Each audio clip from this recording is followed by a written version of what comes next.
Hello everyone. तो आज हम सीखेंगे कि रूट लोकस डायग्राम कैसे ड्रॉ करते हैं। रूट लोकस डायग्राम ड्रॉ करने के क्या क्या स्टेप्स होते हैं। तो चलो एक क्वेश्चन लेते हैं और इसके थ्रू ये समझने की कोशिश करते हैं कि रूट लोकस डायग्राम कैसे ड्रॉ करते हैं। तो सपोज करो कि मेरे पास एक ओपन लूप ट्रांसफर फंक्शन दिया हुआ है GSHS equal to K upon S into S plus one into S plus to.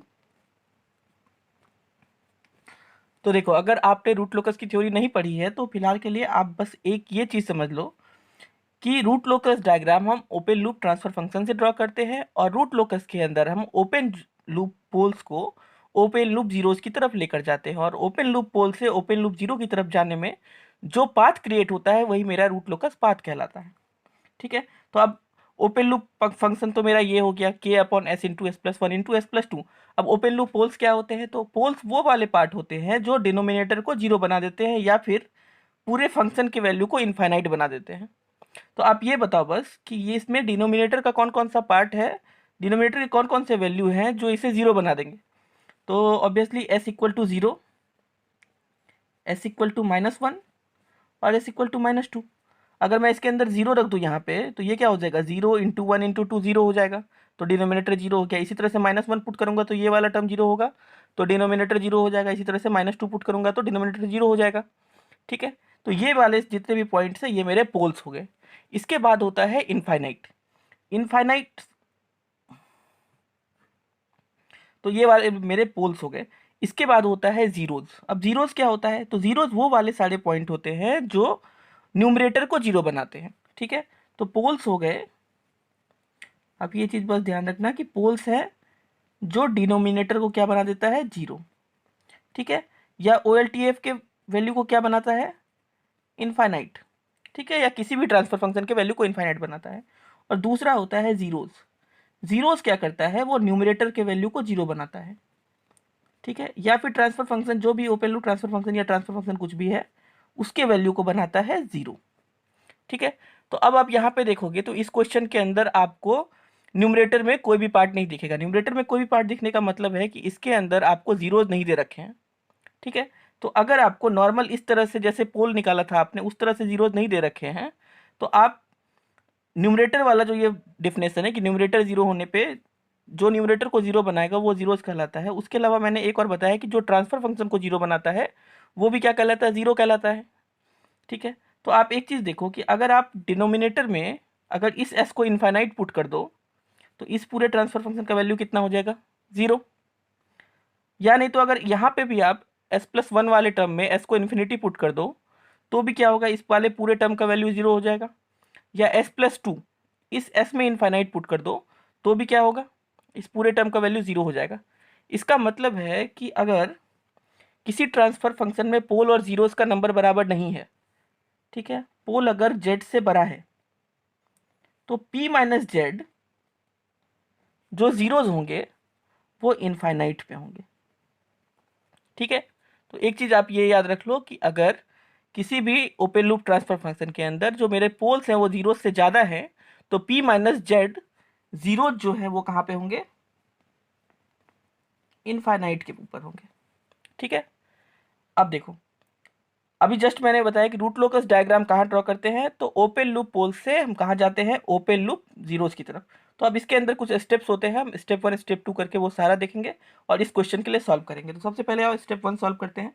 Step one के अंदर आपको ओपन लूप ट्रांसफर फंक्शन का पोल जीरो प्लॉट ड्रॉ करना है। तो पोल जीरो प्लॉट आप एस प्लेन में पोल जीरो प्लॉट ड्रॉ करना जानते होंगे।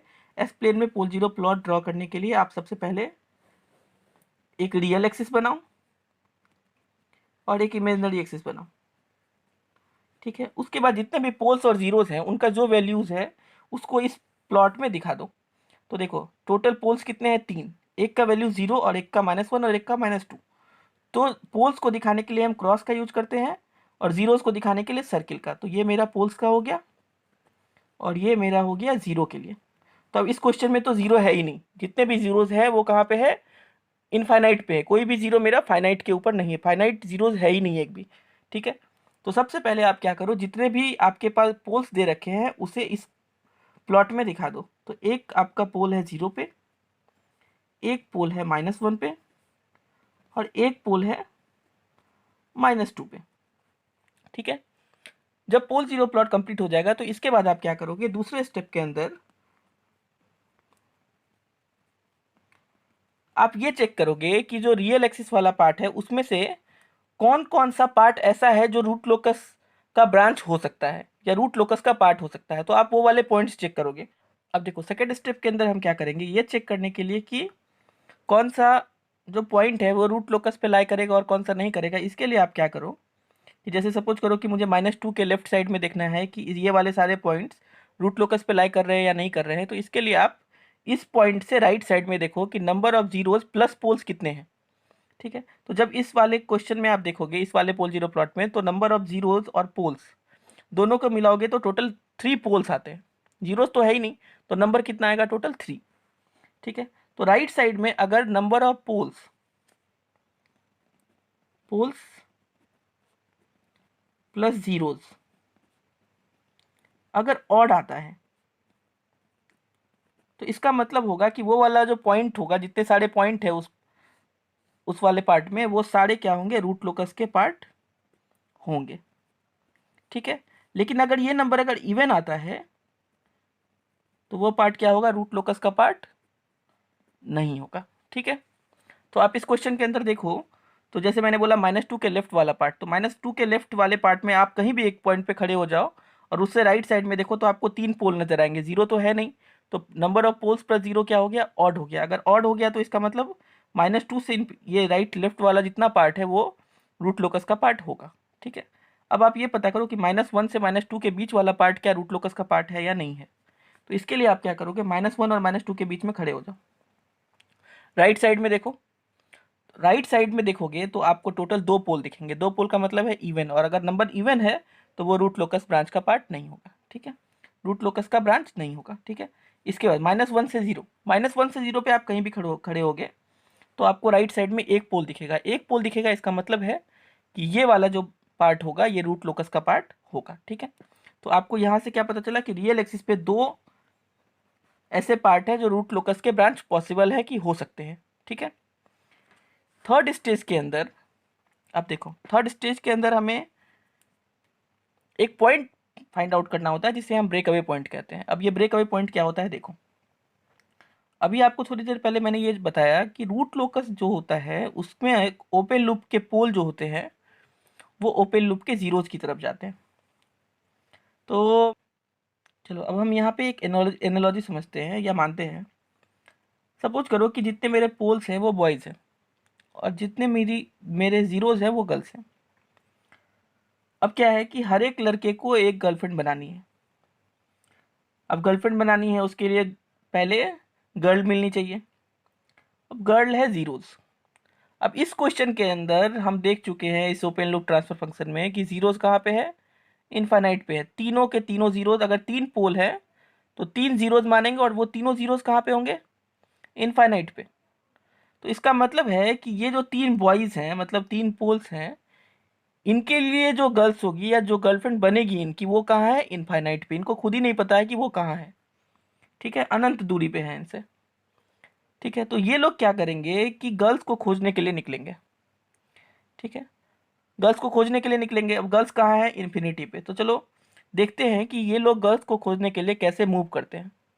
ठीक है, तो अभी तक हमने 2 स्टेप ड्रॉ कर लिया और रियल एक्सिस पे कौन कौन सा पार्ट मेरा रूट लोकस का पॉसिबल हो सकता है कि वो रूट लोकस का ब्रांच हो सकता है, वो हमने ड्रॉ कर लिया। ठीक है, अब चलो ये सारे पोल्स को हम मूव करते हैं और देखते हैं ये किधर जा सकता है गर्ल्स को खोजने के लिए। तो सबसे पहले -1 के इस पोल को देखो, -1 का ये पोल, इसके पास रास्ता किधर है जाने के लिए। हमने ये फाइंड आउट कर लिया है कि -1 और -2 के बीच का पार्ट रूट लोकस का ब्रांच ही नहीं है। तो जो रूट लोकस का ब्रांच नहीं है इसका मतलब है कि जो मेरा पोल होगा इस रास्ते पे मूव नहीं कर सकता है, क्योंकि पोल को रूट लोकस पे ही चलना है। जो रूट लोकस का ब्रांच होगा उसी को फॉलो करना है। ठीक है, तो -1 वाला पार्ट इधर तो जाएगा नहीं, इसका मतलब उसे एक रास्ता दिखेगा, वो इधर चलना शुरू करेगा। उसी तरह से जो आपका जीरो पे पोल है वो भी क्या दिखेगा कि अपने राइट साइड में उसे एक भी पोल नहीं दिखेगा, वो भी चलना शुरू करेगा। चलते चलते क्या होगा, वो दोनों एक पॉइंट पे मिलेंगे। ठीक है, और -1 वाला पोल जीरो से क्या बोलेगा कि भाई मैं अपने पीछे देख के आ रहा हूँ, उधर कोई रास्ता नहीं है, तो उधर से आप कहीं नहीं जा सकते। तो जीरो वाला पोल भी बोलेगा कि भाई मैं भी पीछे देख के आया हूँ, उधर भी कोई रास्ता नहीं है। तो अब ये दोनों यहाँ पे क्या करेंगे, ये सोचेंगे कि अब आगे क्या करें। जाना है गर्लफ्रेंड के पास, रास्ता ही नहीं पता है। तो रास्ता नहीं पता है तो इसके लिए वो क्या करेंगे कि भगवान से प्रार्थना करेंगे कि मुझे रास्ता दिखाओ। ठीक है, तो भगवान इनको रास्ता दिखाने के लिए क्या करेंगे, किसी को भेजेंगे जो इनको अपने साथ कहाँ लेके जाएगा, गर्ल्स के पास, कहाँ, इन्फिनिटी पे। ठीक है, तो देखो यहाँ तक पहुँचने के बाद अब ऑब्वियस सी बात है कि ना इधर रास्ता है ना इधर रास्ता है, ना लेफ्ट में ना राइट में। इसका मतलब ये लोग किस साइड निकलेंगे, या तो इधर या तो इधर।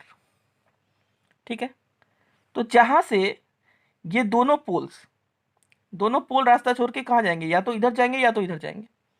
ठीक है, तो जिस रियल एक्सिस पे, जिस पॉइंट से दोनों पोल रियल एक्सिस को छोड़ेंगे, वो मेरा कहलाता है break away point.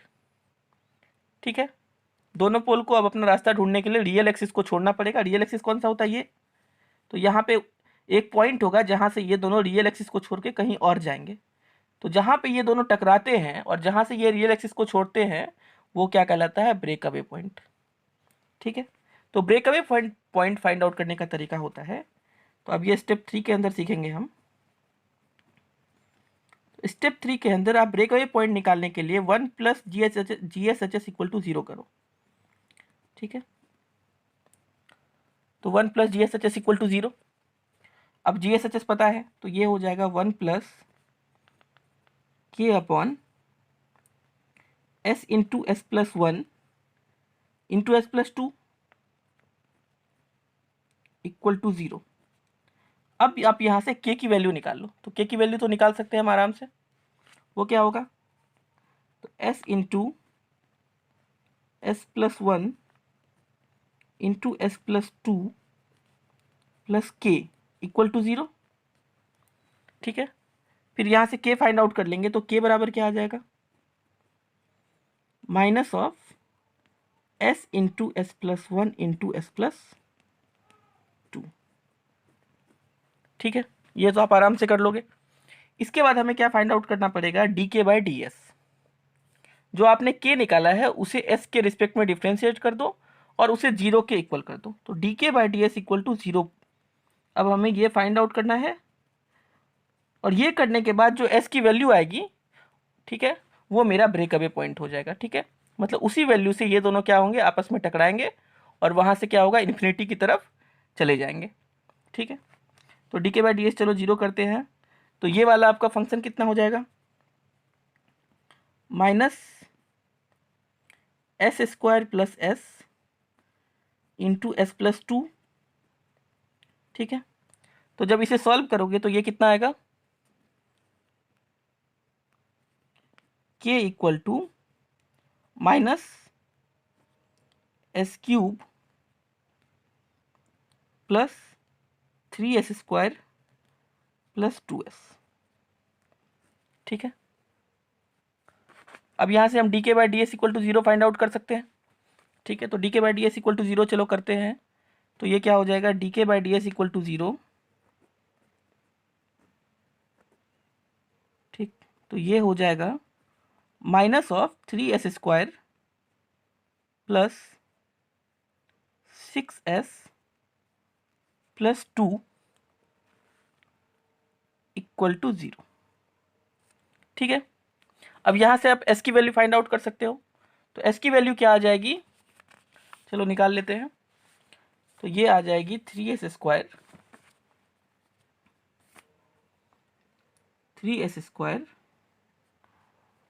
Plus 6S plus 2 equal to 0। ठीक है, अब यहाँ से आप S फाइंड आउट कर लो। ठीक है, तो S की वैल्यू कितनी आ जाएगी, S की वैल्यू आएगी, दो वैल्यूज आएगी, एक आएगा -0.42 और एक वैल्यू आ जाएगा -1.57। इसे आप कैलकुलेटर में सॉल्व कर लेना। ठीक है, तो दो वैल्यूज पॉसिबल हो गई, एक हो गई S इक्वल टू -0.42 और दूसरा कितना हो गया, -1.57। ठीक है, तो आप रूट लोकस के डायग्राम के अंदर आप देखो तो आपको S की दो वैल्यूज मिली। एक S इक्वल टू -0.42 और s इक्वल टू -1.57। तो अब देखो, ऐसा तो होगा नहीं कि ये दोनों पोल्स दोनों पॉइंट पे टकराएंगे। इनमें से एक पॉइंट जो होगा वो हम लेंगे और दूसरे पॉइंट को इनवैलिड मानेंगे, या दूसरे पॉइंट को नहीं लेंगे। तो अब चेक करो कि इन दोनों पॉइंट में से कौन सा पॉइंट हो सकता है जहाँ पे ये दोनों पोल आपस में टकरा रहे होंगे। ठीक है, तो चेक करो, -1.57 कहाँ पे है, वो कहीं यहाँ पे होगा। तो इसका मतलब है कि -1.57 अगर यहाँ पे है तो ये दोनों तो पोल कभी यहाँ पे टकरा ही नहीं सकते हैं, क्योंकि ये तो रूट लोकस का ब्रांच भी नहीं है, और पोल हमेशा रूट लोकस के ब्रांच पे चलते हैं। तो इसका मतलब है कि -1.57 तो कभी हो ही नहीं सकता है। अब -0.42 को चेक करो, तो ऑब्वियस सी बात है कि अगर ये दोनों जीरो लेफ्ट साइड जा रहा है और -1 राइट साइड जा रहा है, तो ये दोनों जीरो और -1 के बीच में कहीं पे टकराएंगे। तो ऑब्वियसली -0.42 कुछ यहाँ पे आएगा। तो इसका मतलब है जो मेरा वैलिड ब्रेक अवे पॉइंट है वो कौन सा है, -0.42। ठीक है, तो ये तो हम रूट लोकस को देखकर आसानी से बता सकते हैं कि कौन सा मेरा वैलिड ब्रेक अवे पॉइंट है। ठीक है, अब इसके नेक्स्ट स्टेप में हम ये दोनों पोल्स कहाँ पे पहुंचे थे, तो ब्रेक अवे पॉइंट पे पहुंचे थे। जब ये दोनों ब्रेक अवे पॉइंट पे पहुंच गए थे तो अब इनको ये नहीं पता था कि कहाँ जाना है। ये पता था कि रियल एक्सिस को छोड़ना पड़ेगा, लेकिन ये नहीं पता था कि कहाँ पे जाना है। तो इसके लिए इन्होंने क्या किया, भगवान से दुआ किया। भगवान ने इनको क्या बोला कि ठीक है, मैं तुम्हें रास्ता दिखाता हूँ, तुम उस रास्ते से अपने लिए गर्लफ्रेंड ढूंढने चले जाना। ठीक है, तो भाई ठीक है, रास्ता दिखाने के लिए उन्होंने क्या किया, जो रास्ता भेजा उससे बोलते हैं हम एसिम्प्टोट। इन लोगों को इनफाइनाइट तक भेजने के लिए जो रास्ता आया वो क्या कहलाता है, एसिम्प्टोट। ठीक है, तो वो एसिम्प्टोट क्या होता है, रियल एक्सिस पे एक पॉइंट से निकलता है। तो जैसे इस वाले, सबसे पहले ये ध्यान दो कि इस वाले क्वेश्चन के अंदर टोटल 3 पोल्स है और 0 एक भी नहीं है। इसका मतलब क्या है कि तीनों पोल को 0 ढूंढने के लिए इन्फिनिटी पे जाना पड़ेगा। तो जितने पोल्स को 0 ढूंढने के लिए इन्फिनिटी पे जाना होता है उतना रास्ता चाहिए। ठीक है, तो अगर उतना रास्ता चाहिए तो 3 पोल है, तीनों में से किसी को ये नहीं पता है कि उसकी गर्लफ्रेंड कहाँ पे है या इन्फिनिटी पे है, ये पता है। तो इन्फिनिटी पे ले जाने के लिए टोटल कितने एसिम्प्टोट आने चाहिए, तो 3 पोल है, तीनों में से किसी को नहीं पता है, तो टोटल 3 एसिम्प्टोट आने चाहिए। अब वो जो एसिम्प्टोट आएगा वो रियल एक्सिस पे एक पॉइंट पे मीट करता है। ठीक है, तो 3 एसिम्प्टोट है, तो तीनों एसिम्प्टोट क्या होंगे, रियल एक्सिस पे एक पॉइंट पे आके मिलते हैं और फिर वहाँ से इन लोग को रास्ता दिखाते हैं कि तुम्हें कैसे जाना है। तो जहाँ पे वो एसिम्प्टोट जो रास्ता दिखाएगा वो रियल एक्सिस पे मिलता है, उसे हम कहते हैं फोर्थ स्टेप के अंदर सेंट्रॉइड। ठीक है, सेंट्रॉइड कौन सा पॉइंट हो गया, एसिम्प्टोट जिस पॉइंट पे रियल एक्सिस पे मिलते हैं उसे हम बोलते हैं सेंट्रॉइड। और एसिम्प्टोट क्या करेगा, इन्हें वो रास्ता दिखाएगा जो इन्फिनिटी तक जाता हो। क्लियर, तो सेंट्रॉइड का जो फॉर्मूला होता है वो होता है summation of poles minus summation of zeros. यहाँ एक छोटा सा करेक्शन करना चाहूँगा, यहाँ होगा summation of real parts of pole, real part of poles minus real part of zeros upon p minus Z. ठीक है, तो इस क्वेश्चन के अंदर देखो आपका summation of real part of poles, तो आपके जितने पोल्स है ऑलरेडी रियल है, कहाँ पे है, एक है 0 पे, एक -1 पे, -2 पे। तो इनका जब आप समेशन निकालोगे तो क्या आएगा, 0 -1 -2, और जीरोस तो है ही नहीं तो उसकी तो बात ही नहीं होगी, उसका कोई समेशन नहीं आएगा, अपॉन p माइनस जेड। तो p होता है नंबर ऑफ पोल्स, तो नंबर ऑफ पोल्स कितने हैं, 3। z है नंबर ऑफ जीरो, तो ये तो है ही नहीं, तो ये हो गया नंबर ऑफ जीरोस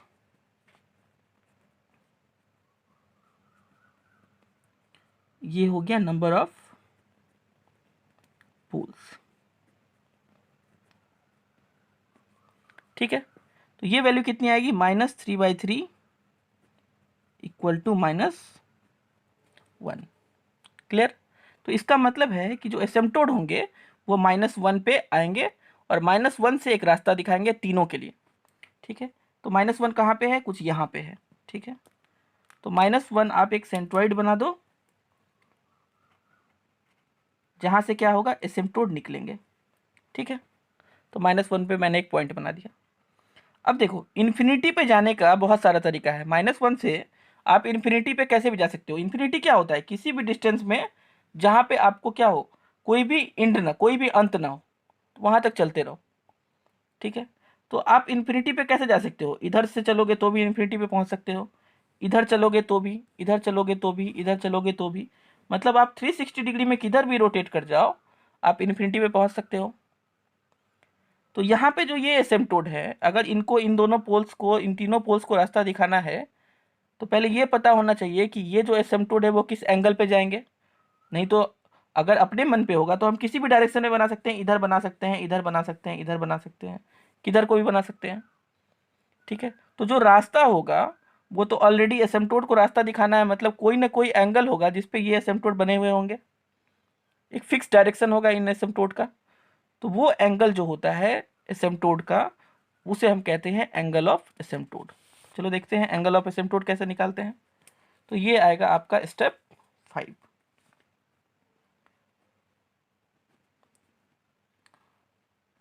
तो स्टेप 5 के अंदर एंगल ऑफ एसिम्प्टोट,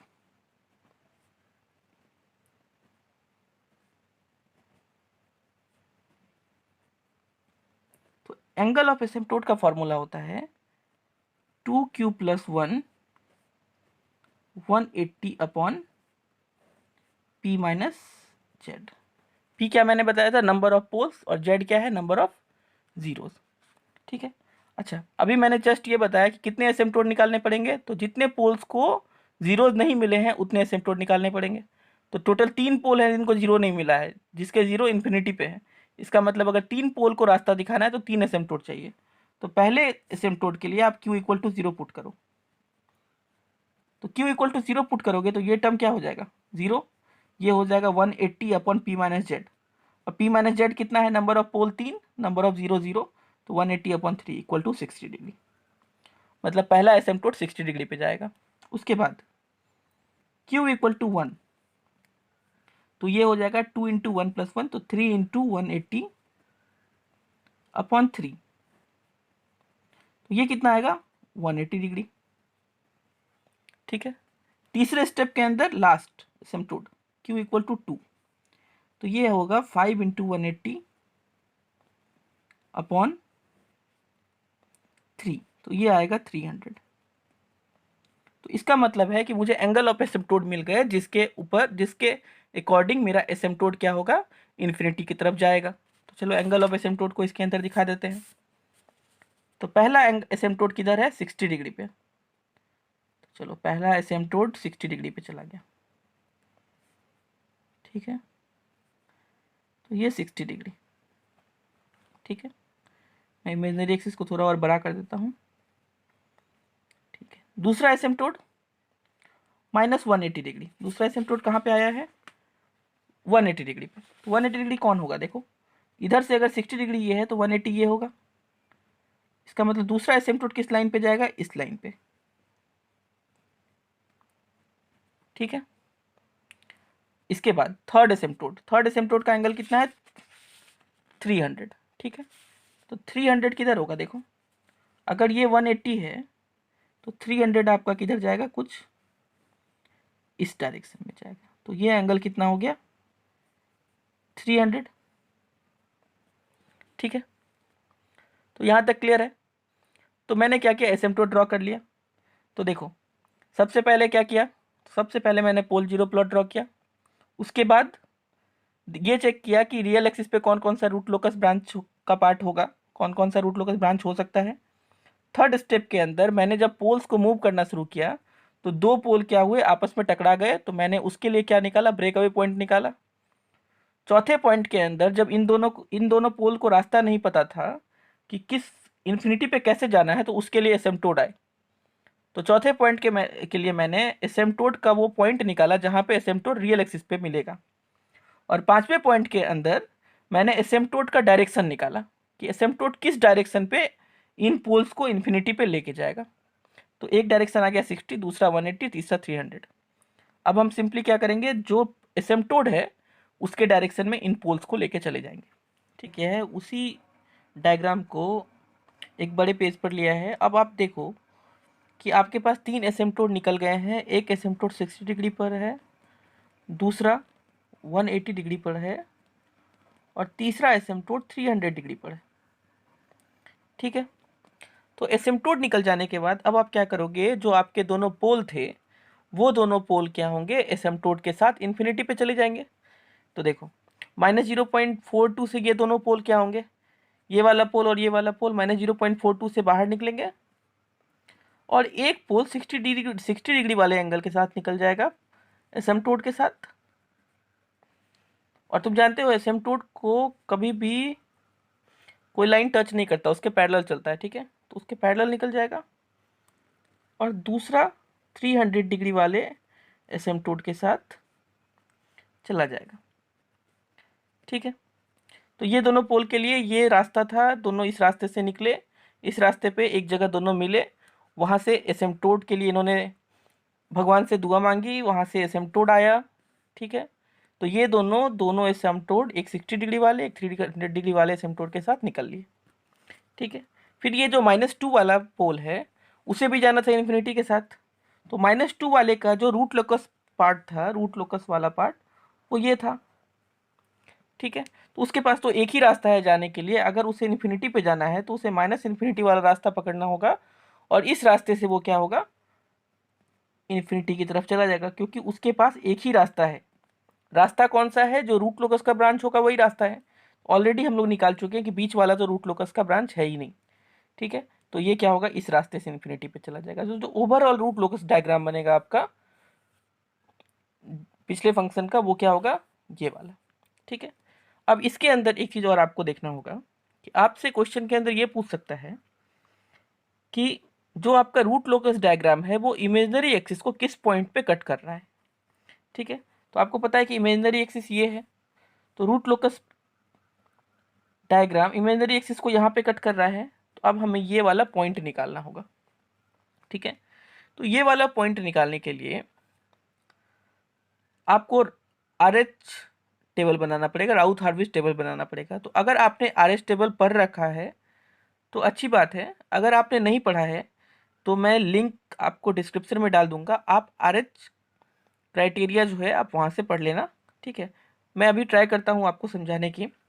ठीक है, आप ध्यान देना इस पर। ठीक है, तो देखो आपका जो 1 + GSHS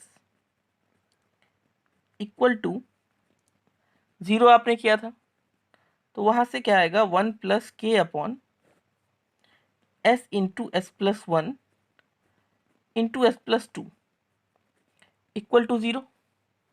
ठीक है, अब इसके अंदर क्या आ जाएगा, S × S+1 × S+2 + K = 0।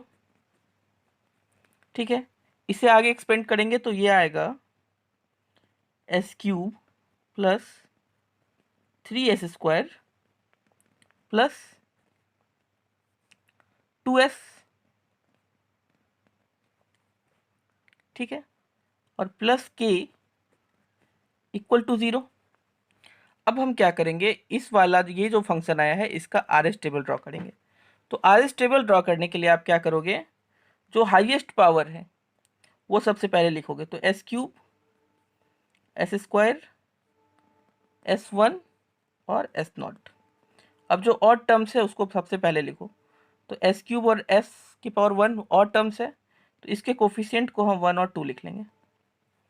ठीक है, इसके बाद S² के कोफिशिएंट 3 और S⁻0 का कोफिशिएंट K, तो ये 3 और K आ जाएगा। ठीक है, तो यहाँ के एलिमेंट के लिए हमको पता है क्या करते हैं हम, आप पहले इसको मल्टीप्लाई करो और फिर माइनस करो इसके मल्टीप्लिकेशन को, तो ये आ जाएगा 6 - K/3। ठीक है, डिवाइड करते हैं इससे, फिर क्या होगा, इन दोनों को मल्टीप्लाई करेंगे, अब यहाँ क्या आ जाएगा 0, इन दोनों को मल्टीप्लाई करेंगे माइनस करेंगे 0, तो फाइनली यहाँ क्या आएगा K। ठीक है, अब देखो रूट लोकस डायग्राम के अंदर आपको जो रूट लोकस है वो लेफ्ट एस प्लेन से जा रहा है राइट एस प्लेन की ओर। तो आपको ये बात पता होनी चाहिए कि जो राइट एस प्लेन होता है उस साइड जो सिस्टम चला जाता है वो अनस्टेबल हो जाता है। ठीक है, तो आप ध्यान दो कि जब तक मेरा रूट लोकस इमेजिनरी एक्सिस के लेफ्ट साइड में था तब तक ये सिस्टम स्टेबल था। ठीक है, और जैसे ही राइट साइड में चला गया वो सिस्टम अनस्टेबल हो गया। ठीक है, तो रूट लोकस के पहले क्लास में मैंने ये बताया था कि जो रूट लोकस के अंदर हम के वैल्यू को 0 से इन्फिनिटी की तरफ लेके जाते हैं तो रूट लोकस डायग्राम ड्रॉ होता है। ठीक है, के को हम 0 से इन्फिनिटी की तरफ ले जाएंगे तो ये पोल्स मूव करेंगे और पोल्स क्या करेंगे, एक पाथ के थ्रू जाएंगे। ठीक है, तो तुम क्या देख रहे हो कि जब तक हम यहाँ पे हैं तब तक सिस्टम मेरा अनस्टेबल नहीं है, लेकिन जैसे ही इमेजिनरी एक्सिस के राइट साइड चले जाते हैं तो सिस्टम अनस्टेबल हो जाता है। तो तुम्हें ये बात पता होनी चाहिए कि लेफ्ट साइड में सिस्टम स्टेबल होता है, राइट साइड में सिस्टम अनस्टेबल होता है, और अगर इमेजिनरी एक्सिस पे सिस्टम होता है तो वो मार्जिनली स्टेबल होता है। ठीक, और मार्जिनली स्टेबल का जब केस आता है तो जो मेरा राउथ हार्वेस्टेबल का रो है वो 0 हो जाएगा एक। ठीक है, तो ये तुम यहाँ से क्या करो, ये 6 माइनस के बाई थ्री वाले टर्म को क्या करो, 0 के बराबर कर दो। तो यहाँ से कितना आ जाएगा, 6। ठीक है, इसके बाद अगर आपको ये निकालना है कि जो रूट लोकस डायग्राम है वो इमेजिनरी एक्सिस को कहाँ पे कट कर रहा है, तो आप इस के वैल्यू को इस एस स्क्वायर वाले टर्म में रख दो। ठीक है, तो इस रो का मतलब होता है, अगर एस स्क्वायर का निकालेंगे तो ये होता है 3s स्क्वायर प्लस के। ठीक, तो आप क्या करो, इस के वैल्यू को यहाँ पुट करो तो ये हो जाएगा 3s स्क्वायर प्लस 6, और यहाँ से इसको इक्वल टू 0 करो, यहाँ से आपका आ जाएगा एस स्क्वायर इक्वल टू -6/3। तो ये आपका आ जाएगा प्लस माइनस √2 जी। ठीक है, तो कितना आ गया, S equal two plus minus √2 जी। तो इसका मतलब आपको ये पता चल गया कि ये जो पॉइंट है ये क्या है, √2, और ये है -√2। ठीक है, तो फाइनली इससे क्या हुआ, हमें ये पता चल गया कि root locus diagram imaginary axis को कहाँ पे कट करेगा। इसके बाद अगर क्वेश्चन आपसे ये आता है कि एसिम्पटोड इमेजिनरी एक्सिस को कहाँ पे कट करेगा, तो ये बहुत सिंपल है। एसिम्पटोड इमेजिनरी एक्सिस को कहाँ पे कट कर रहा है, यहाँ पे ये एंगल 60 डिग्री है। ये ड्यूरेशन आप पता कर लो, तो ये ड्यूरेशन कितना है, ये लेंथ -1, मतलब लेंथ इसका 1 हो गया। ठीक है, तो 1060 इक्वल टू होता है परपेंडिकुलर अपॉन बेस। तो यहाँ से 1060 इक्वल टू क्या हो जाएगा, परपेंडिकुलर पता नहीं है, बेस इक्वल टू 1, बेस 1 है, परपेंडिकुलर निकालना है। ठीक है, तो ये कितना हो जाएगा, परपेंडिकुलर इक्वल टू 1060, और ये वैल्यू आ जाएगी √3। इसका मतलब ये वाला जो वैल्यू है वो √3 है, और ये -√3। तो इस तरह से क्या हुआ, मेरा पूरा रूट लोकस डायग्राम ड्रॉ हो गया और हर पॉइंट पता चल गया। ठीक है, तो आज के लेक्चर में हम बस इतना ही करेंगे। नेक्स्ट लेक्चर में हम वो प्रॉब्लम लेंगे जिसमें एंगल ऑफ अराइवल और एंगल ऑफ डिपार्चर आएगा। ठीक है, तो आज के प्रॉब्लम में कोई भी इमेजिनरी जीरो या पोल नहीं था। तो अगर इमेजिनरी जीरो या इमेजिनरी पोल नहीं आता है तो क्या होता है, आपके यही 5 या 6 स्टेप्स आएंगे। ठीक है, लेकिन जब इमेजिनरी जीरो और पोल आ जाएगा तो आपको एंगल ऑफ अराइवल और एंगल ऑफ डिपार्चर की हेल्प लेनी पड़ेगी। ठीक है, तो आज के लिए यही खत्म करते हैं। Thank you.